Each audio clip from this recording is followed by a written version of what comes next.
సాన్నిహిత్యం ఉన్నప్పుడు ఎంతో కొంత ప్రభావం ఉండకపోదని నా మా ఊళ్ళో తాటి చెట్ల వరుసలో 1-2 వేప మొక్కలు ఉన్నాయి. అవి కూడా తాటి చెట్లలాగే నిటారుగా పెరిగాయి. సహవాస ప్రభావం ఇంతే కదా అనుకున్నాను. నాకు ప్రస్తుతం మనుమల సంతానం 7. వారిలో 3 డాక్టర్లు అయ్యారు, 2 మెడికల్ కాలేజీలో ఉన్నారు. ఒక ఇంజనీరు, ఇంకొక డైటీషియన్గా ఉన్నారు. మా కుటుంబం 2 తరాల వరకు ప్రజాసేవలో ఉంటున్నదనే తృప్తి నాకు ఉంది. డాక్టర్ల కుటుంబం మా తరంలో నేను గమనించిన అంశం, డాక్టర్ల పిల్లలు ఎక్కువ మంది డాక్టర్లే ఎవరు.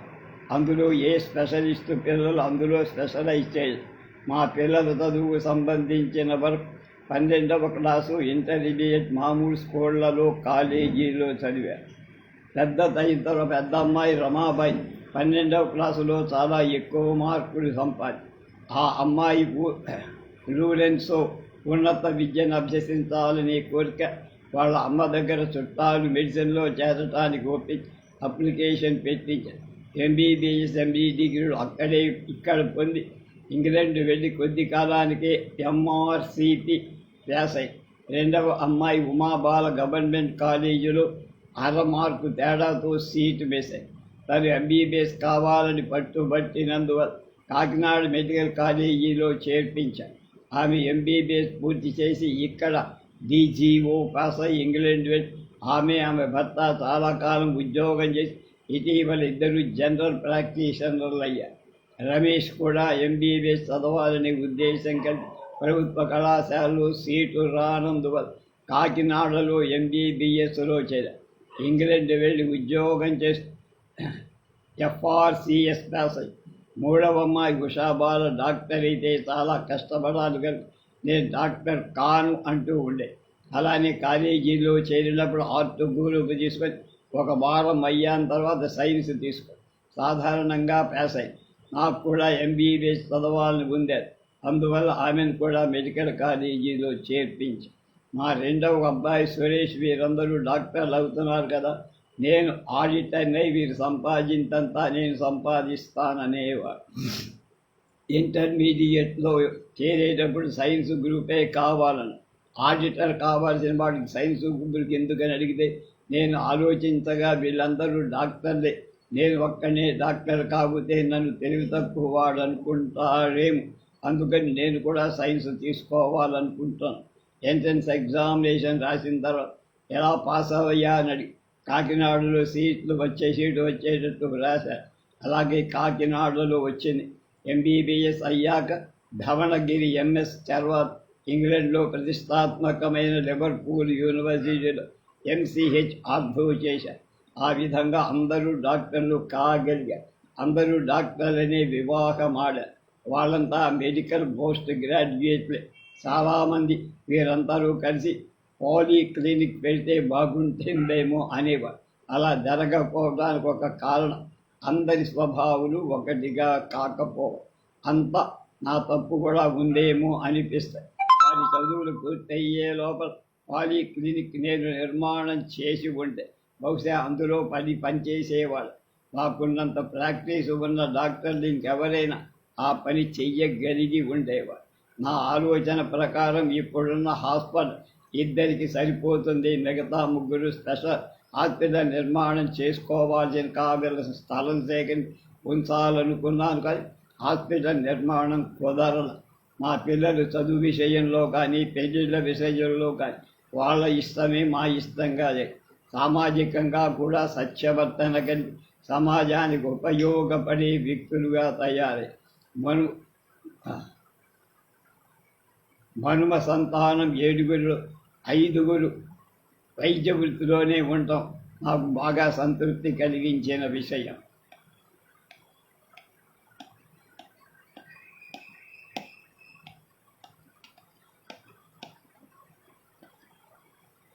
కళాశాల విద్య రిజల్ట్ చూడని స్నేహితుడు. నేను SLC పాస్ అయ్యాక ఇంటర్మీడియట్లో ఇంటర్లో చేరేటప్పుడు నా చదువు బాగా సాగల. అప్పట్లో నా ఎడమ కాలుపై జొన్న దుంప దిగబడింది. దీని వైద్యం దాదాపు 4 నెలలు బట్టి. ఇప్పటికీ నా కాలుపై ఆ మత్సవం. అప్పట్లో పర్సూరు వీరయ్య గారి దగ్గర, తరువాత గుంటూరు ప్రభుత్వ హాస్పిటల్లో వైద్యం చేస్తూ చివరిలో మా ఇంటి చాకలి వైద్యంతో గాయం మారి బాగున్న రోజున నడిచే స్కూల్కి వెళ్ళేవాడు. ఇంటర్ రిజల్ట్ కొరకు రోజు గుంటూరు నడిచి వెళ్ళేవాడు. 4 రోజులు వచ్చిన తర్వాత 2 రోజులు వెళ్ళదు. తర్వాత గుంటూరు వచ్చి మా స్నేహితుడి దగ్గర వెళ్ళి రిజల్ట్ గురించి అడిగా. రిజల్ట్ మొన్నే వచ్చాయి, నేను 2nd క్లాసులో పాస్ అయ్యాను, నీ రిజల్ట్ నేను చూడలేదు. అప్పుడు నేను అతను కలిసి గుంటూరు మున్సిపల్ లైబ్రరీలో వెళ్ళి చూశాను. నేను 1st క్లాసులో పాస్ అయ్యి, అది నాకు ఎంపీపీ గ్రూప్ అయితే ఇంజనీరింగ్, మెడిసిన్ రెండింటికి అర్హత ఉండే. అప్పటికి ఇంజనీరింగ్ సీట్లు అయిపోయాయని చెప్పారు. మిగిలింది మెడిసిన్. చలాన్కు బ్యాడ్. అప్పట్లో సింగం పుల్లారెడ్డి అని గుంటూరులో మా మేనమామకు స్నేహితుడే. ఆయన విశాఖలో శానిటరీ కోర్సులో చేరి మధ్యలో చదువు మానేసి వచ్చారు. మా మేనమామ జీవి పున్నయ్య శాస్త్రి, గంటా శేషయ్య వీళ్ళంతా కలిసి స్నేహంగా ఉండేవారు. వీళ్ళందరూ నన్ను మెడిసిన్ చదవటానికి ప్రోత్సహించారు. మా మేనమామ గారు నెలకు 50 ఇవ్వటానికి ఒప్పుకున్నారు. ఆ రోజుల్లో అప్లికేషన్ పూర్తి చేయటం కూడా మాకు ఒక ఘట్టమే. దాదాపుగా అందరూ బేడ డబ్బులు ఇతరులతో దరఖాస్తు చేయించి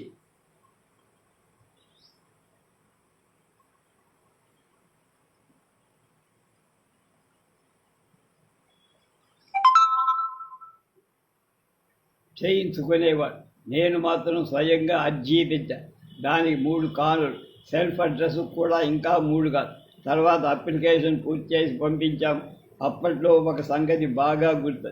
తాలూకా ఆఫీసులో చలానా కట్టాలంటే అక్కడ గుమాస్తా బేడ ఇవ్వకున్నాడు. అంటే రూపాయికి 5 బేడ. నేను ఇవ్వాల. అదే సమయంలో మా ఊరు మునులు గారు, మోపర్తి మునసబు గారేమో, వెంకటప్పయ్య గారు, సుబ్బయ్య వచ్చి మా ఊరు పిల్లాడయ్యా చెయ్యి అని చెయ్యాలి. బేడ ఇవ్వకుండానే చేయించి. అప్పట్లో ఇంటర్మీడియట్ అంటే 2 ఏళ్ల కోర్సు.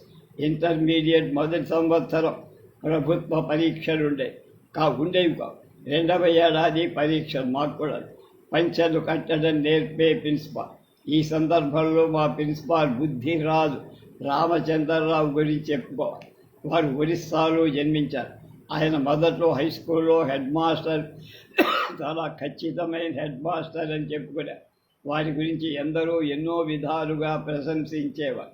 ఆవుల సాంబశివరావు, డివి నరసరాజు గారు ఆయన పిల్లలకు వేసే సహాయాన్ని గురించి ఇతరులకు చెప్పారు. డివి నరసరాజు గారైతే వారిపైన ఒక కథే రాశారు. అప్పట్లో పిల్లలు చాలామంది పంచెలు కట్టుకునేవారు. చాలామందికి సరిగ్గా రాదు. వారు తీసుకువెళ్ళి పంచెలు కట్టుకోవడం నేర్పేవారు. నా విషయానికి వస్తే 3-4 నెలల ప్రత్యేక శ్రద్ధతో ఇంగ్లీషు బోధించారు. అప్పట్లో మా ఊళ్ళో పోస్ట్ ఆఫీస్ కూడా లేదు.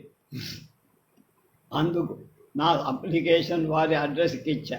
సీటు వచ్చిన తర్వాత నాకు కాండక్ట్ సర్టిఫికేట్ ఇచ్చి విష్ యూ గుడ్ లక్ అని చెప్పి పంపించి, ఒక జబ్బుకు 2 డాక్టర్ సర్టిఫికెట్లా. బుద్ధిరాజు రామచంద్రరావు గారు చాలా కాలం Guntur town high school head మాస్టర్గా, హిందూ కాలేజీ హై స్కూల్ పూర్వం ఉన్న పేరు దానికి అదే, హిందూ కాలేజీ హై స్కూలే టౌన్ హై స్కూల్. 1935లో హిందూ కళాశాల ప్రారంభించిన హై స్కూల్ పేరు కూడా హిందూ కాలేజీ హై స్కూల్ అని పేరు పెట్టారు. అప్పటి వరకు హై స్కూల్ పెద్ద మాస్టర్గా ఉన్న రామచంద్రరావు గారు కాలేజీ ప్రిన్సిపాల్గా పదోన్నతి పొందిన కొన్ని సంవత్సరాల పాటు రామచంద్రరావు గారి పేరే హెడ్ మాస్టర్గా ఉంది.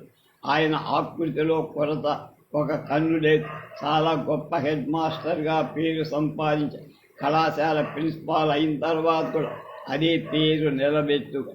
అప్పట్లో కాలేజీ సెకండరీ గ్రేడ్ వరకే, అంటే ఇంటర్మీడియట్ మాత్రమే. విద్యార్థుల సంఖ్య కూడా పరిమితం. అందువల్ల ప్రతి విద్యార్థి గురించి ప్రత్యేకమైన శ్రద్ధ తీసుకునేవాడు. నేను 1940లో ఎస్ఎల్సి పాస్ అయిన తర్వాత బ్రాడీపేటలో నివాసం ఉంటున్న మా హెడ్ మాస్టర్ ప్రకాశం గారి ఇంటి దగ్గర ఎస్ఎల్సి పుస్తకం తీసుకొని అదే పేటలో ఉన్న రామచంద్రరావు గారి ఇంటికి వెళ్ళాను. ఏం పని మీద వచ్చావని అడిగా. నా ఎస్ఎల్సి బుక్ చూపించి ఇంటర్లో ఎంసీసీ గ్రూప్ కావాలని అడిగి. అప్పటి కాలేజీలో ఎంపీసీ సీట్లు పరిమితంగా ఉండే. మార్కులు చూసి తప్పకుండా ఇస్తాను. అంతవరకు హై స్కూల్లో ప్రభుత్వం వారు ఫీజులు సగం రాయితీ ఇచ్చేవారు. 1937లో వచ్చిన కాంగ్రెస్ ప్రభుత్వం కమ్మ కులస్తులను విద్యా విషయంలో పైకులం వారుగా మార్చారు. అందువల్ల కాలేజీలో వచ్చేటప్పటికే పూర్తి ఫీజు కట్టాల్సి వచ్చింది. అందువల్ల మీరు స్కాలర్షిప్ ఇస్తే తప్ప నేను చదవలేనని. దానికి వారు అసలే బీద కాలేజీ, మీరు ఫీజు కన్సెషన్ పెడితే ఎలా అన్న. సరే మీ ఇష్టం అండి, మీరు స్కాలర్షిప్ ఇస్తే చదువుతా, లేకపోతే ఏసీ కాలేజీకి వెళ్ళి చదవాల్సి వస్తుంది అన్న. దానికి వారు రేపు సాయంత్రం కాలేజీ దగ్గర వచ్చి కనిపించమన్నారు. అప్పటికి కాలేజీ ప్రారంభం చేయాల. మర్నాడు సాయంకాలం నేను వెళ్ళేటప్పటికి హై స్కూల్ ఆవరణలో మా హెడ్ మాస్టర్ తెలికిచర్ల ప్రకాశం గారు, లెక్కల మాస్టర్ వి రంగనాయకులు గారు, ప్రిన్సిపాల్ గారు నిలబడి మాట్లాడుకున్నారు. నేను దూరంగా నిలబడి నమస్కారం చేసి మా హెడ్ మాస్టర్ తెలికిచర్ల ప్రకాశం గారు రామచంద్రరావు గారితో మా స్కాలర్షిప్ స్టూడెంట్ అని చెప్పారు. అదే రేపు ఉదయం రా అని. మర్నాడు వెళ్ళగానే అప్లికేషన్ తీసుకొని 1/3 ఫీజు కన్సెషన్ అనగా టర్ముకు 10 రూపాయలు కన్సెషన్ ఇచ్చి, ఆ తర్వాత ఇంటి వద్ద మా తాత పేచీ పెట్టడం, మా అమ్మమ్మ నన్ను సపోర్ట్ చేయడం ఇంతకు ముందే రాశాను. ఇంటర్ మొదటి సంవత్సరంలో కాలికి దెబ్బ తగిలినందువల్ల నేలకు పైగా కాలేజీకి వెళ్ళాలి. అప్పటి ఇంటర్మీడియట్ మొదటి సంవత్సరంలో యూనివర్సిటీ పరీక్ష ఉండేది కాదు. ఏదన్నా అటెండెన్స్ సరిగ్గా లేకుంటే, ప్రోగ్రెస్ సరిగ్గా లేకపోతే కాలేజీ వారు డిటైన్ చేశారు. అందువల్ల ఒకరోజు వారిని కలిసి నాకు అటెండెన్స్ సరిపోకపోదు, కాలికి దెబ్బ తగిలిన వల్ల రాలేదు అని చెప్పి, దానికి ఆయన 2 డాక్టర్ల నుండి సర్టిఫికెట్ తీసుకురావు. ఇదేమిటండి, ఒక జబ్బుకు 2 డాక్టర్ల సర్టిఫికేట్ ఎందుకన్నా. సరే ఒక డాక్టర్ వద్ద పట్టుకురాలి అన్న. మా మేనమామ మిత్రుడు డాక్టర్ తాడేపల్లి విధానందం గారి వద్ద సర్టిఫికేట్ సంవత్సరం రాత పరీక్షలు మార్కులు బాగానే వచ్చాయి. అందువల్ల ప్రమోషన్ మామూలుగా జరిగింది. రెన్ గ్రామర్, వర్క్ టెన్స్ సీనియర్ ఇంటర్మీడియట్లో ప్రిన్సిపాల్ గారు ఇంగ్లీషు ప్రోజు కాంపోజిషన్ టీచ్ చేసేవారు. ఒకరోజు కాంపోజిషన్లో తప్పు రాసి దానికి ఆయన కోపపడి, నువ్వు స్కాలర్షిప్ స్టూడెంట్ కూడా వర్క్ టెన్స్ తెలియకపోతే ఎలా? రెన్ గ్రామర్ తీసుకొని 5 వెర్బుకు టెన్స్ కంపోజిషన్ రాసుకురామ. అలానే రాసుకురా. అప్పుడు ఆయన మీది తక్కెళ్ళపాడు కదా, లీజర్ అవర్లో నా రూముకు రా అన్నారు. ఆయన ఏమీ తీసుకునేవారు కాదు. నేను ఇంటి నుండి అన్నం క్యారియర్ పట్టుకొని వెళ్ళా. 10 నిమిషాల్లో నేను అన్నం తిని ఆయన రూముకే వెళ్ళా. ఆ రూములో చిన్న బల్ల ఒకటి ఉంది.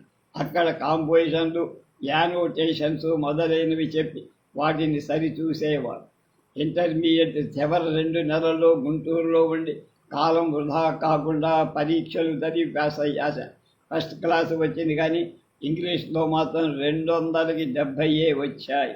అది చూసి నేను ప్రిన్సిపాల్ గారిని అడిగా, అవి నాకు వచ్చిన మార్కులేనా, మోడరేషన్ ఏమన్నా చేశారు అంటే దానికైనా మోడరేషన్లో పాస్ అయ్యి ఉంటే మొత్తం మార్కులు 60%, వాటికి ఫస్ట్ క్లాస్ ఇవ్వరు, కనుక నీకు వచ్చిన మార్కులే అని. ఇంత వివరంగా వ్రాయటానికి కారణం ఆయన నా పట్ల తీసుకున్న శ్రద్ధ.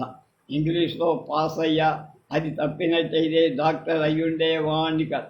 ఆయన చేసిన మేలుకు నేను జీవితాంతం కృతజ్ఞతతో ఉండాల్సిందే.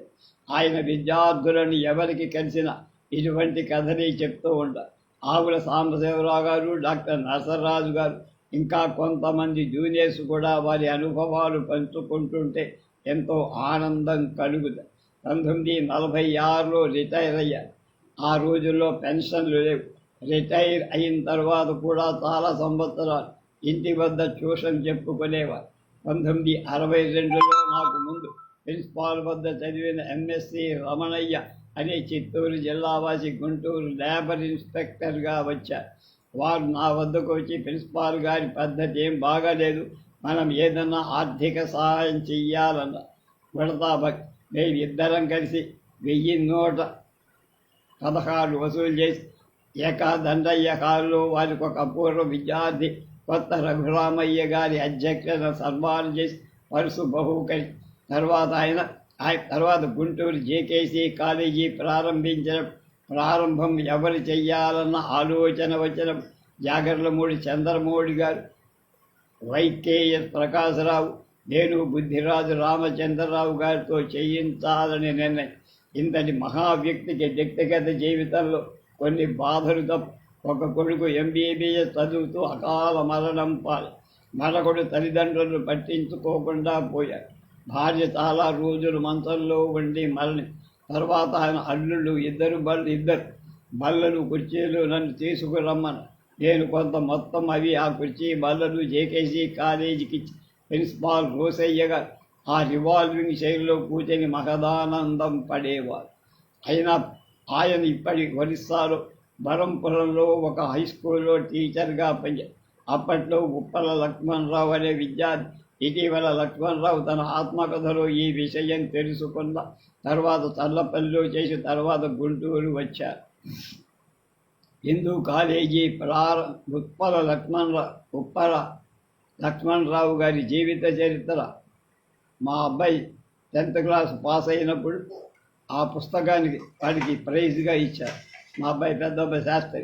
జాగర్లమూడి కుప్పస్వామి గారు, శ్రీ రామచంద్రరావు గారు, అలాగే జేకేసీ కాలేజీ ప్రారంభోత్సవ సభలో మా కాలేజీ శ్రీ కుప్పస్వామి గారు ప్రారంభించారు. నేను వారి పేర ప్రారంభమైన కాలేజీని ప్రారంభిస్తున్నానని చెప్పారు. ఇంటర్మీడియట్లో చివరి 2 నెలలు గుంటూరులో ఉన్న. దీనికి కారణం మొదటి ఏడాదిలో కాలికి దెబ్బ తగలడం వల్ల ఎక్కువ రోజులు క్లాసుకు పోయి ఇంగ్లీషు మ్యాథమెటిక్స్లో వెనకబడి అప్పటికి కొంతమంది విద్యార్థులు ట్యూషన్లు చదివారు. ట్యూషన్ చదవాలంటే చాలామందికి నామోషి. నేను రాను పోను టైం వేస్ట్ చేసుకొని పరీక్షలు తయారు కావాలి. చివరి 2 నెలలు గుంటూరులో వాళ్ళు. మా మేనమామ వ్యాపార రీత్యా రోజు గుంటూరు వచ్చేవాడని చెప్పి ఆ సంవత్సరం విశ్రాంతి కోసం 3 గదులు అద్దెకు తీసుకున్నాం. మా ఇంటికి కరెంటు లేదు. కిరోసిన్ లాంతర్లోనే చదువు. హోటల్ టికెట్ 30 పుస్తకాలలా ఉండేది. దీన్ని కొని ఇచ్చి ₹1 చిల్లర డబ్బులు ఇచ్చి అవి ట్రంకుపెట్టెలో వేశాను. పరువు కాపాడిన మామయ్య నా పక్క పోర్షన్లో 2 విద్యార్థులు ఉండేవారు. మీకు పాకెట్ మనీ నెలకు ఎంత అవుతుందని అడిగారు. పాకెట్ మనీ అనే మాటకు అర్థం తెలుసు, కానీ పాకెట్ మనీ ఎప్పుడు నా దగ్గర ఉండేది కాదు. ఒకరోజు రాత్రి మా మేనమామ స్నేహితులు 2 వచ్చి పడుకున్నారు. వారిలో పొద్దుగానే హోటల్కు వెళ్దాం రమ్మని నన్ను కూడా నాకు అలవాటు లేకపోయినా మా మేనమామ అతిథులకు మాత్రం మర్యాద చేయకపోతే బాగుండదు. ట్రంకుపెట్టెలోని చిల్లర డబ్బుల్లో ₹1 తీసుకొని బయలుదేరి బిల్లు వారే చెల్లి బయటకు వచ్చిన తర్వాత జేబులో ఉన్న నాణ్యం చూస్తే అది ఖాళీ అని ₹1 ఒకే సైజులో ఉండేది. ఇబ్బందికరమైన పరిస్థితి నుండి బడ్జెట్ ఉన్నది.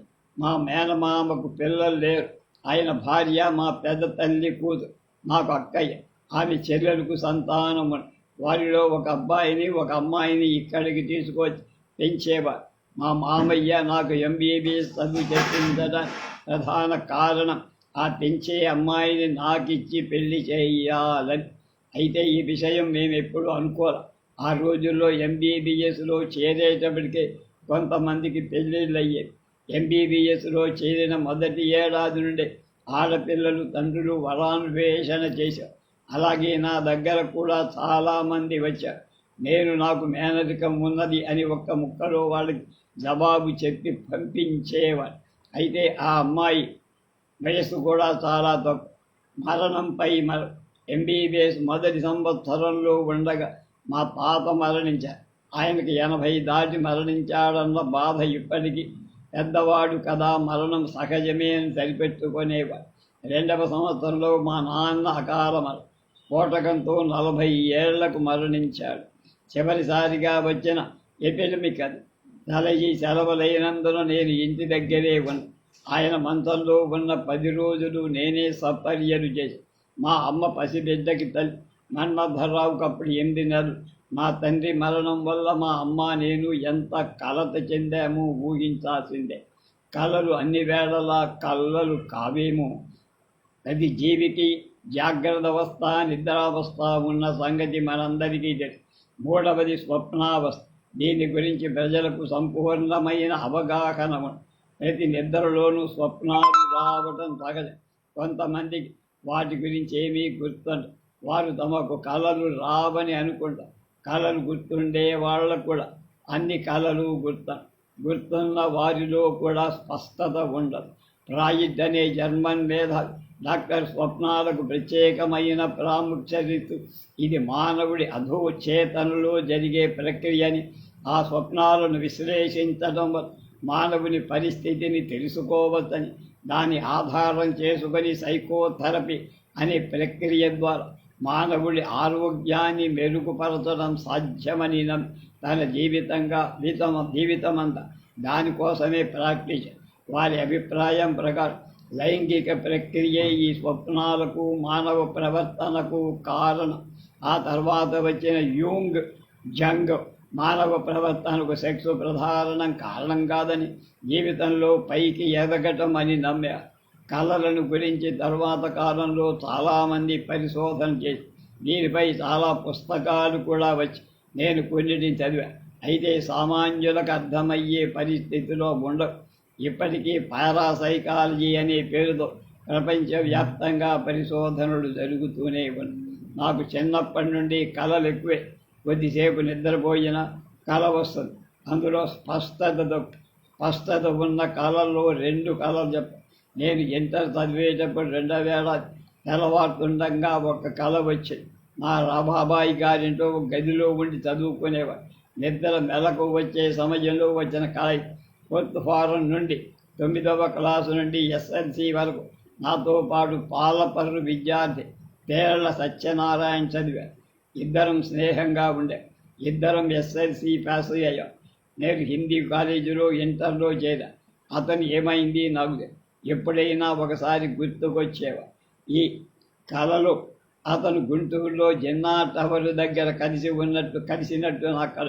నేను దీనికి అంత ప్రాముఖ్యత ఇవ్వను.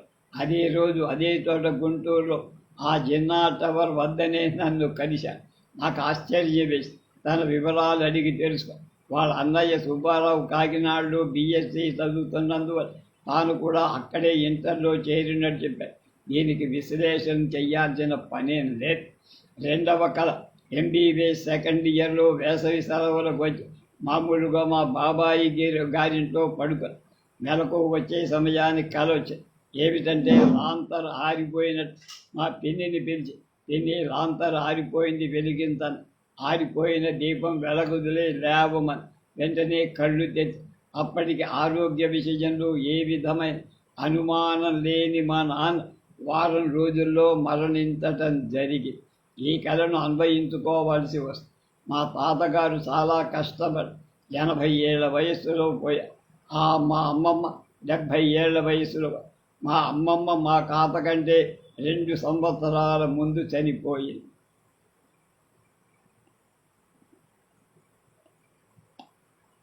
వైద్య విద్య సడలించిన dress regulation. July 1, 1942 Andhra medical కాలేజీలో చేరడానికి ప్రయాణం. అంతకుముందు నేను గుంటూరు నుండి ఏ దూర ప్రాంతానికి వెళ్ళాలి. మా మామయ్య స్నేహితుడు పుల్లారెడ్డి అంతకుముందు వైజాగ్లో శానిటరీ ఇన్స్పెక్టర్ కోర్సు మధ్యలో మానేశాడని చెప్పారు. ఆయన నాకు తోడుగా వచ్చి విశాఖపట్నాన్ని వైజాగ్ అని పిలవడం అప్పటి అలవాటు. ఇంగ్లీషును వైజాగపట్నం అని, విశాఖ అని పిలిస్తే మొరటివాడి క్రింద లెక్క. వైజాగ్ అంటారు. స్వతంత్రం వచ్చిన తర్వాత చాలా ఊళ్ళ పేర్లు మార్చినట్టే వైశాఖపట్నం విశాఖ అయింది. సీటు వస్తుందనే నమ్మకంతో మెడికల్ స్టూడెంట్ కాబట్టి బట్టలు, కోటు, ప్యాంటు, షర్టు, టై కొద్దిగా సమకూర్చుకోవటం జరిగి అప్పటికి సూటు బూటు తప్పనిసరి. సూటు గుడ్డ నాణ్యమైంది. గదం 14 అణ, సింగిల్ అంట. 7 గజాలు కావాలి. బూటు ఖరీదు 7 రూపాయలు. చెప్పులు ₹1.50. అప్పటికే బట్టల కొరత ఏర్పడి దేశంలో. తర్వాత కొద్ది కాలానికి ఈ కొరత ఇంకా పెరిగి చొక్కా గుడ్డను కొనుక్కోవడానికి క్యూలో నిలబడి తెచ్చుకోవాల్సి వచ్చేది. ఒకటి ఇచ్చేవారు. యుద్ధం అయిన తర్వాత 1946 ప్రభుత్వం డ్రెస్ రెగ్యులేషన్ సవరి కోర్టుతో పని లేకుండా ఇన్షర్టుగాను బుషర్టుగాను వేసుకుంటే సరిపోదు. అట్లాగే ఈ బుషర్ట్ యుద్ధకాలంలోనే ఆవిర్భవి. ప్రతాప్ కుమార్ అన్న విశాఖలో అర్ధరాత్రిలో దిగ ఊరి మధ్యలో టర్నర్ ఛార్జీలో చారిటీస్ అన్నమాట. తెల్లవారిన తర్వాత అక్కడ పనిపాటలు చేసుకునేవాడు. వాళ్ళ మాటలు విన్న నేను ఆంధ్రప్రదేశ్లోనే ఉన్నామా అని ఆశ్చర్యపడ్డాను. అంతకుముందు ఒకసారి రాజమండ్రి వెళ్ళినప్పుడే మాటల వ్యత్యాసం తర్వాత అలవాటు పడి రెండవ తేదీన కాలేజీలో జాయిన్ అవ్వడానికి వెళ్ళినప్పుడే ప్రతాప్ కుమార్ పరిచయం గారు. వీరి స్వగ్రామం తూరిమెళ్ళ. వారి పెద్ద తండ్రి కొడుకు నానారావు గారు.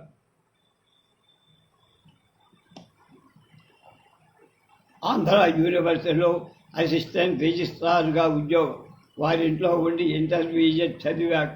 సీటు వచ్చినందువల్ల అతను కూడా మెడిసిన్ కాలేజీలో జాయిన్ అవ్వటానికి వచ్చి అప్పటికి యూనివర్సిటీ గుంటూరు వచ్చింది కనుక అతను కూడా లాడ్జిలో ఉండాల్సి వచ్చింది. అంతకుముందు అక్కడ ఉన్న పరిచయాల్లో లాడ్జి సదుపాయం తేలికగానే అంతకుముందు కొద్ది నెలల క్రితం జపాన్ వారి బాంబింగ్ జరిగినందువల్ల చాలా బిల్డింగులు ఖాళీ చేసి జనం బయటకు వెళ్ళిపోయి శంకర్రావు పేటలో ఒక మేడ 17 రూపాయలు నెలకు లేక 7-8 మంది ఉండేవాళ్ళు. నాతో పాటు ప్రతాప కుమారు, హై స్కూల్ క్లాస్మేట్ అయిన ఎడ్లపల్లి వాసవుడు అలవర్తి సుబ్బారావు కూడా మా రాజ్యంలోనే ఉండే. ఆయన గుంటూరులో ఏసీ కాలేజీలో ఇంటర్ చదివారు. కత్తిపాడు గ్రామస్తులైన గల్లా ఎతిరాజులు అతని క్లాసుమేట్ ఎతిరాజులు వేరే లాడ్జీలో ఉండి సుబ్బారావును చూడటం కోసం ఎతిరాజులు అప్పుడప్పుడు వస్తూ ఉండేవాడు. ఆ రకంగా పరిచయం ఏర్పడి ఎతిరాజులతో పోటా ఫ్రీ రిజిస్ట్రేషన్ కోర్స్ అయిన తర్వాత ఎతిరాజులు గుంటూరు వచ్చిన మా స్వగ్రామం సక్కెళ్ళపాడని తెలుసుకొని తిరిగి వచ్చిన తర్వాత మా పరిచయం ఇంకా పెరిగి ప్రీ రిజిస్ట్రేషన్ కోర్సు అందరం పాస్ అయ్యాం. జనవరిలో రెగ్యులర్ కోర్సు మొదటి సంవత్సరం MBBSలో చేరాం. అప్పట్లో పుస్తకాలు ఖరీదు కూడా ఎక్కువగానే ఉండేది. అందువల్ల 2-3 స్నేహితులు ఉన్నప్పుడు ఒకరు కొన్ని పుస్తకాలు ఇంకొకరు కొన్ని పుస్తకాలు కొని అడ్జస్ట్ అయ్యేవారు. ఏప్రిల్ నెల నుండి జూన్ వరకు 3 నెలలు సెలవుల దగ్గర నా దగ్గర గ్రేస్ అకార్డ్ అనాటమీ ఎతిరాజులు తీసుకొని మే 15 వరకు తన దగ్గర ఉంచుకొని వాళ్ళ ఊరు రమ్మ. నేను ప్రతాప్ కుమార్ ఇద్దరం మా ఊరు వెళ్ళి మేము 15 ఆ ఊరు వెళ్ళినప్పుడు వారింటి వాతావరణం ఇరుగు పొరుగు సాన్నిహిత్యం చూసి నాకు మహదానంగా కలిగి మరుసటి సంవత్సరం జూలైలో ఎతిరాజులు కూడా మా రాజ్యంలోనే ఉంటూ నా రూమ్మేట్గా చదువులో పోటీగా పడేవాడు. చివరిదాకా అట్లానే సాగి ఫస్ట్ MBBSలో యూనివర్సిటీలో నేను ఫస్ట్ వచ్చాను. బుద్ధిలో ఫస్ట్ క్లాస్ మిస్ అయ్యా. తర్వాత 5 లేక 6 ఏళ్ళకు ఎగ్జామినర్స్ కొంత లిబరల్ అయ్యి ఫస్ట్ క్లాస్ ఇస్తూ ఉండేవారు. 1944 డిసెంబర్ నాటికి మొదటి సంవత్సరం BBS అయిపోయి అంతవరకు ముందు కొద్ది నెలల క్రితమే మా నాన్నగారు పోయారు. కుటుంబంలో పెద్ద కొడుకునైనందు కుటుంబ భారం నేనే వహించాల్సి వచ్చి అప్పటికి నాకు 4 తమ్ముళ్ళు 3 చెల్లెలు. ఒకే మా తల్లి చాలా ఆత్మస్థైర్యం కలిగిన మనిషి. వ్యవసాయ పనులు చెయ్యటం తెలిసిన పత్తి కనుక ఆ భారం తానే చూసే. అప్పటికి మొదటి సంవత్సరం అయిపోయింది. మా ప్రొఫెసర్ ఆర్ కృష్ణారావు అనాటమీ ఆ ఒక్కరినే పేరుతో కాకుండా ప్రొఫెసర్ అని పిలిచేవారు. మిగతా ప్రొఫెసర్లకు పేర్లతో పిలిచారు. చాలా గొప్ప వ్యక్తి. ఆ డిపార్ట్మెంట్లో doctor Sitaramarao, doctor Mathews assistant ప్రొఫెసర్లు. డాక్టర్ సీతారామారావు సబ్జెక్టుపై అథారిటీ. డాక్టర్ మాథ్యూస్ విద్యార్థులకు చాలా తేలిగ్గా అర్థమయ్యేట్లు చెప్పేవారు. ఆర్గానిక్ కెమిస్ట్రీని ముక్కామల కృష్ణమూర్తి గారు మరవటానికి వీలైన లెక్చర్. వీరి గురించి చిన్న సంఘటన చెప్పి 1962 నేను రాజమండ్రి డాక్టర్ సీతారాం హాస్పిటల్కి వెళ్ళాను. ఆ క్లినిక్ కృష్ణమూర్తి గారు వైద్యానికి వచ్చి నేను నమస్కారం చేసి నేను మీ విద్యార్థిని, మీ అంత గొప్ప లెక్చర్ను ఇంకా ముందు చూడలేమో. ఆయన దానిని స్పర్శిస్తూ ఆయన let me return the compliment. We cannot get such students also. మీలాంటి ఉపాధ్యాయులు లేరని ఈయనంటే, నీలాంటి విద్యార్థులు మళ్ళీ మాకు దొరకరని ఆయన. కనుక యూనివర్సిటీ ప్రొఫెసర్లు ఎగ్జామినర్లుగా వచ్చినప్పుడు, ఏం కృష్ణమూర్తి ఎంత చదువు ఎలా చెప్పగలిగావు, మా యూనివర్సిటీతో మా ఆన్సర్ స్టూడెంట్స్ కూడా అంత బాగా ఆన్సర్ చెయ్యలేరు అనేవారు. డాక్టర్ కొంగర కోదండరామయ్య గారి లాంటి స్టూడెంట్స్ ఆ బాటలో ఉండేవారు. ఫిజియాలజీ ప్రొఫెసర్కు ఎంబీబీఎస్ క్వాలిఫికేషన్. అప్పట్లో కేవలం ఎంబీబీఎస్ క్వాలిఫికేషన్తోనే కొందరు ప్రొఫెసర్లు కాగలిగారు. పోస్ట్ గ్రాడ్యుయేట్ కాకపోయినా ఆయన్ను ప్రొఫెసర్గా చేశారు. కష్టపడి చెప్పేవాడు. వారి పేరు నంబూరి అల్లహరి సింగరి. బయోకెమిస్ట్రీకి వికే నారాయణన్ మీద చాలా స్ట్రిక్ట్గా ఉండేవాడు. ఎప్పుడూ సిల్క్ సూటు వేసుకునేవాడు. నాలెడ్జ్లో అప్డేట్గా ఉండేవాడు. మేమెవరం మత్తు పుస్తకాలు కొనేవాళ్ళం. ఆయన చెప్పే నోట్సే మాకు సరిపోయింది. మొదటి 7 ఎంబీబీఎస్ పరీక్ష యూనివర్సిటీలో అయిన తర్వాత బోర్డ్ ఎగ్జామ్స్ మీటింగ్ అక్కడే జరిగి రిజల్ట్స్ ఫైనలైజ్ చేసేవాడు. తర్వాత యూనివర్సిటీకి పంపేవాడు. మీటింగ్ అయ్యేటప్పటికి విద్యార్థులంతా బయట వేచి ఉండేవారు. బయటకు వచ్చిన ఎగ్జామినర్స్ వెంట రిజల్ట్స్ కొరకు వెంటపడేవాడు. ఎవరో ఒక ప్రొఫెసర్ చెప్పేవాడు, మా ఎగ్జామినేషన్లో నారాయణ మీనన్ గారు ఫలితాలు చెప్తున్నారు. నేను దగ్గరికి వెళ్ళాను. You to come for the result అని వెళ్ళిపోయా. నిజానికి నేను వెళ్ళింది రిజల్ట్ కోసం కాదు. ఫస్ట్ వచ్చానో లేదో, ఫస్ట్ వచ్చాను తర్వాత ఏ పరీక్ష రిజల్ట్ కొరకు వెయ్యి చెయ్యాల. అప్పట్లో టైఫాయిడ్ కూడా ప్రాణాంతకం. చదువు సాఫీగా సాగిపోతూనే ఉంది.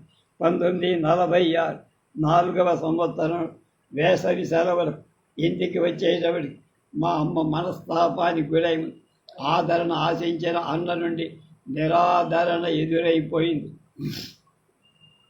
ఆ పరిస్థితి అర్థం చేసుకున్న నేను మా మేనమామతో తను పెంచే పిల్లలు పెళ్లి చేసుకోనని చెప్పి సహజంగానే ఆయన నా చదువు గురించి పట్టించుకోలే. ఆ తర్వాత మా కుటుంబానికి వచ్చే స్వల్ప ఆదాయంతోనే నా చదువు కొనసాగి నేను ఫైనల్ ఇయర్లో ఉన్న మా ఊరు టైఫాయిడ్ జ్వరాలు బాగా వచ్చాయి. మా కుటుంబంలో 2 చెల్లెలు, ఒక తమ్ముడు కూడా టైఫాయిడ్ వచ్చి ఆ విషయం తెలిసి ఆగస్టు 15 ఇంటికి వచ్చా. 15/8/47. మా చిన్న గ్రామంలో ఒక కుటుంబంలో టైఫాయిడ్ వల్ల 3 మరణించారు. ఇంకా చాలామంది మంచాల్లో ఉన్నారు. ఆ రోజుల్లో టైఫాయిడ్కు మందులే, ఇంకా క్లోరోమైసిన్ కనుక్కోబడాల. ఒక పెన్సిల్ మాత్రమే వచ్చి అప్పటికి గుంటూరులో డాక్టర్ వైవి సుబ్బారావు ప్రాక్టీస్ పెట్టారు. వారి వద్ద వైద్యానికి వెళ్ళినప్పుడు ప్రత్యేక వైద్యం ఏమీ లేదు కనుక ఇంటి దగ్గరే ఉంచి ఉపశమనానికి మందులు వాడమని సలహా ఇచ్చేవారు. ఒక చెల్లెలు తమ్ముడు దాదాపు 40 రోజులకు బతికి బట్టగట్టు. మరొక చెల్లెలు వ్యాధి తీవ్రతతో డాక్టర్ వైవి రావు గారు ప్రాక్టీస్ మానేసి ప్రభుత్వ ఉద్యోగానికి వెళ్ళి తర్వాత డాక్టర్ జేవి కృష్ణారావు గారి సహాయంతో వైద్యం చేసేవారు. మా చెల్లెలు వ్యాధి పూర్తిగా తగ్గక ముందే నేను విశాఖ వెళ్ళాను. నేను వెళ్ళిన వారం తర్వాత ఆ అమ్మాయి వ్యాధి తీవ్రమై గుంటూరు జేవి కృష్ణారావు గారి తీసుకువచ్చిన ప్రయోజనం లేక ఆమె తర్వాత నాకు వారం రోజులకి ఉత్తరం రాసి ఆ ఉత్తరం ఉదయం అందుకుని సాయంత్రానికి ఇంకొక చెల్లెలకు జబ్బిస్తే కుగ్గర హాస్పిటల్లో చేర్చినట్లే ఆ రాత్రి బయలుదేరి గుంటూరు రావడం. మా అమ్మాయికి ఎక్స్ప్లాంపియా గుర్రపు వాతం. నేను వచ్చేసరికి నెమ్మదించి అమ్మ మనసునిక. అప్పటికి 2-3 రోజుల నుండి మా చెల్లెలు దగ్గర ఉన్న మా అమ్మ నేను దూరపు బంధువు ఒక ఆమె రోగి దగ్గర ఉంచి మా ఊరు నడిచి వెళ్ళాం. ఆ ప్రయాణంలో మా అమ్మ చెప్పిన విషయం ఒకటి మర్చిపోలే. సరిపోయిన చెల్లెలు చివరి రోజులో జబ్బు విషమించిన డాక్టర్ జేవి కృష్ణారావు గారిని వచ్చి చూడమని కోరగా, మీ ఊరి కారు రాదు కదా, అందువల్ల నేను రాలేదు, రోగిని తీసుకొని రమ్మని చెప్పి నువ్వు రేపు డాక్టర్ అయ్యాక ఇట్లానే అంటావా అన్నది. రెండో విషయం, కృష్ణయ్య అన్న బతికి ఉంటే బాగుండేది, నా తర్వాత వాడు ఈ కృష్ణయ్య నా తమ్ముడు 1929 ప్రాంతాల్లో పోయారు. మామూలుగా మా ఇంట్లో చనిపోయిన వాడు ఎక్కువ మాట్లాడుకోవడం అలవాట్లేదు. అతనికి 4 ఏళ్ళప్పుడు ఒళ్ళు కాలి చనిపోయారు. గత 20 ఏళ్లలో కృష్ణయ్యను గురించి మేము ఎప్పుడూ మాట్లాడుకునే గుర్తులేదు.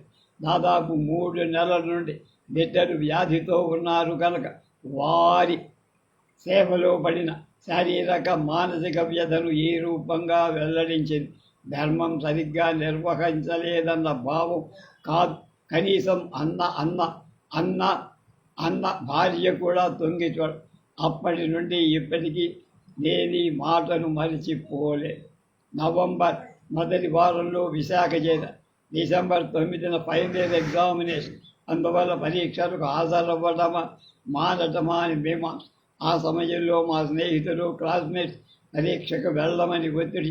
ఆ రకంగా పరీక్షకు వెళ్ళా.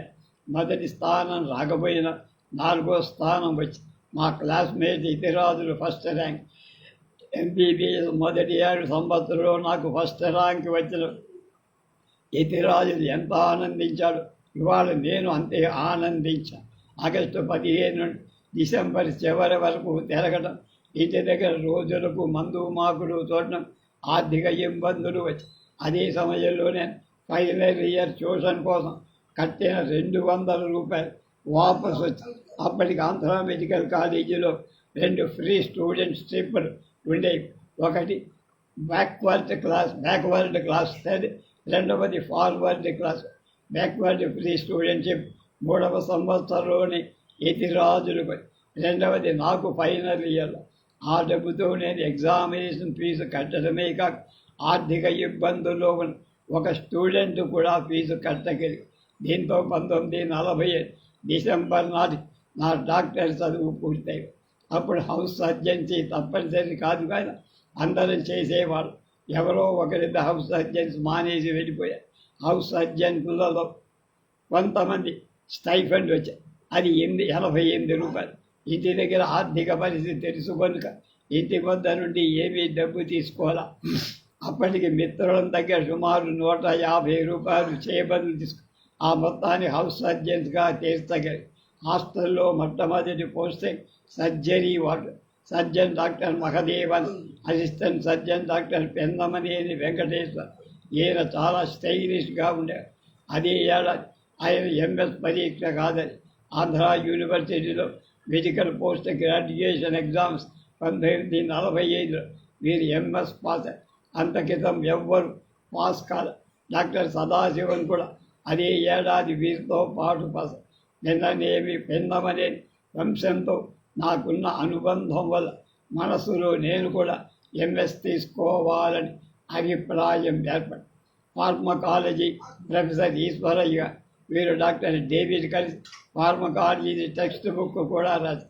ఈ సబ్జెక్టులో కూడా టెక్స్ట్ బుక్ పని లేకుండా వారిచ్చిన నోట్సే మాకు సరిపోయి చాలా లిబరల్ ఎగ్జామిన్.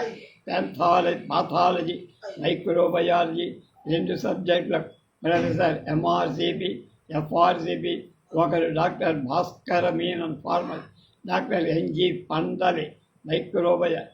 ఇద్దరు గొప్ప ప్రొఫెసర్లే కానీ microbiology professor immunity and allergy చెప్పడానికి చాలా కన్ఫ్యూజ్ అయ్యేవారు. మమ్మల్ని కూడా కన్ఫ్యూజ్ చేశారు. Ophthalmology professor doctor Ghantayat class ఓపీలో టీచింగ్ చాలా బాగుంది. ఆ సబ్జెక్ట్ కూడా టెక్స్ట్ బుక్స్లో పనిలేదు. ENTకి కూడా తిరుమలరావు గారు, తర్వాత వేదంనేని నరసింహారావు గారు general surgeon, doctor SBP shepherd, తర్వాత డాక్టర్ మహదేవన్, డాక్టర్ రమణమూర్తి, ఇంకొకరు కనక సర్వేయర్. అందరూ చాలా మంచి ప్రొఫెసర్లే, సర్జన్లే. శస్త్రచికిత్సా నైపుణ్యం. పెన్నమనేని వెంకటేశ్వరరావు గారు సర్జికల్ రిజిస్ట్రార్గా ఉండేవారు. వారు 3rd ఇయర్లో మైనర్ సర్జరీ చెప్పేవారు. ఒక క్లాస్ ఎగ్జామినేషన్లో 2 ప్రశ్నలు ఇచ్చి పరీక్షకు ముందే ఒక విషయం చెప్పారు. అవసరమైన దానికన్నా ఎక్కువ రాస్తే 2 మార్కులు కట్ చేస్తా. పేపర్ వాల్యుయేషన్ అయిన తర్వాత క్లాసుకు తీసుకొచ్చి నా పేపర్ చేతితో పట్టుకొని ఏది పేపర్ నేను వచ్చి there is nothing less and nothing more అని చెప్పారు. అప్పటి నుంచి నాకు వారిని గురించి సదభిప్రాయం. గుంటూరు జనరల్ హాస్పిటల్లో ఆయన ఆనరరీ సర్జన్గా మానుకున్న తర్వాత నేను ఆనరరీ సర్జన్ అయ్యా. ఆ పీరియడ్లో ఒకసారి నా ఆపరేషన్ డే రోజు ఆయన వేరే పని మీద ఆపరేషన్ థియేటర్ వద్దకు వచ్చి ఏం సర్జరీ చేయబోతున్నావు సదాశివరావు అని అడిగారు. రేడికల్ మ్యాస్ట్రాక్టమీ చేయబోతున్నా. రొమ్ము క్యాన్సర్కు రొమ్ము తీసే శస్త్రచికిత్సా రంగంలో ఈ ఆపరేషన్ ఒక ప్రత్యేక ప్రతిష్టలు. నేను ఆపరేషన్ మొదటి పెట్టిన దగ్గర చివరి కుట్టు వేసేవాక అలాగే నిలబడి చూసాను. దట్స్ గుడ్ అని బయటకు వెళ్ళా. నా శస్త్రచికిత్సా నైపుణ్యాన్ని పెద్ద సర్టిఫికేట్ సంపాదించి medicine doctor Shri Kutumbaiah, doctor major Shan, doctor Raman, doctor కుటుంబయ్యగా సబ్జెక్టుతో పాటు ఎన్నో విషయాల గురించి అఖండంగా ఉపన్యాసం చేసి సివి రామన్ గారు 1, 2, 3 పాయింట్లు లాగా చెప్పారు. మేజర్ షాన్ హెమటాలజీ ఎక్కువ స్టడీ చేసిన వారి గైడెన్స్ వల్ల డాక్టర్ రామలింగ స్వామి ఎండి చేశారు. సైకాలజీ ప్రొఫెసర్ ఆర్జే కృష్ణన్ కాల్స్లో మెల్లగా మార్చేవాడు. ఆయన ఒకరోజు బ్రీచ్ డెలివరీ కాళ్లతో బిడ్డ పుట్టడం చేసేటప్పుడు పైనుంచి లేడీ డాక్టర్ గారు సహాయకారిగా ఆమె బలం చాల. అప్పుడు నా సహాయం పడి నర్సులో కూడా నేను సహాయం చేసినట్లు వ్రాశారు. ఆడపిల్లల పట్ల విచక్షణ అప్పుడే ఉండేది. ఒక గుడ్డి ఆమె ఒక కాన్పు కోసం హాస్పిటల్కి వచ్చి అప్పటికి 5 లేక 6వ కాన్పు. అందరూ ఆడపిల్లలు. ఈ కాన్పులో మగపిల్లాడు పుట్టాడు. ఆమె విన్న వెంటనే అత్తమ్మ మగపిల్లాడని కాక. ఆ డిపార్ట్మెంట్లో ఒక హెడ్ నర్సు ఉండేది, ఆంగ్లో ఇండియన్, మంచి పర్సనల్. డెలివరీ రూమ్లో సబ్జెక్ట్ ఎంతో గొప్పగా చెప్పి మాకు ఆశ్చర్యం కలిగి. మొత్తం మీద అప్పట్లో హాస్పిటల్లో అడ్మిషన్స్ 50 మాత్రమే. టీచర్లు అందరూ స్టూడెంట్ గురించి ప్రతి ఒక్కరిని చాలా జాగ్రత్తగా చూసి ఆ సంవత్సరం పరీక్షలో ఎంఎస్ డిగ్రీ పొందింది నేను ఒక్కడి.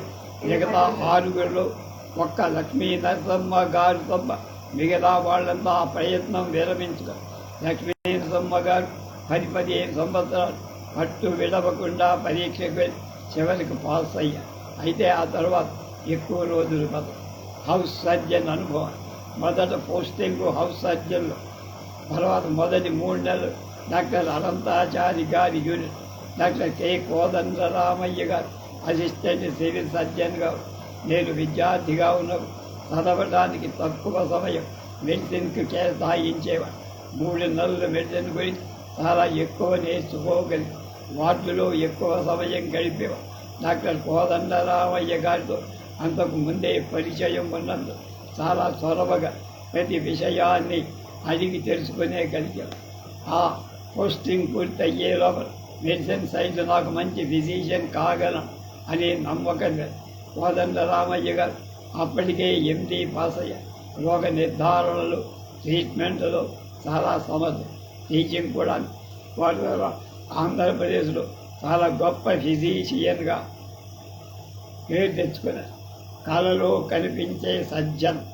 ఒకసారి సర్జికల్ సైట్ డాక్టర్ రమణమూర్తి గారు సర్జన్, డాక్టర్ పిందమనేని వెంకటేశ్వరరావు గారు అసిస్టెంట్, డాక్టర్ బాబరాజు దయానంద గారు ఇంకొక అసిస్టెంట్, డాక్టర్ పిందమనేని వెంకటేశ్వరరావు గారు తర్వాత విజయవాడలో ప్రాక్టీస్ పెట్టి గొప్ప సర్జన్గా పేరు తెచ్చుకొని పిందమనేని హాస్పిటల్ పెట్టి డాక్టర్ దయానందరావు న్యూరో సర్జన్ ప్రభుత్వంలో సేవలందించి రిటైర్.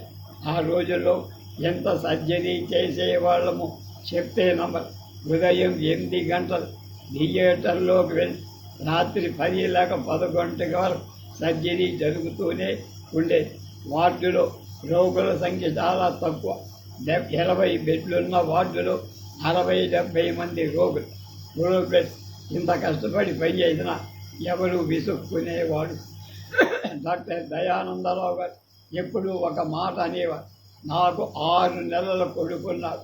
వాడు మెలకువగా ఉన్నప్పుడు నేను ఇంతవరకు చోట రాత్రి ఇంటికి వెళ్ళేటప్పటికి నిద్రలో ఉండారు. డాక్టర్ రమణమూర్తి గారు చాలా systematic surgeon, extraordinary surgeon car.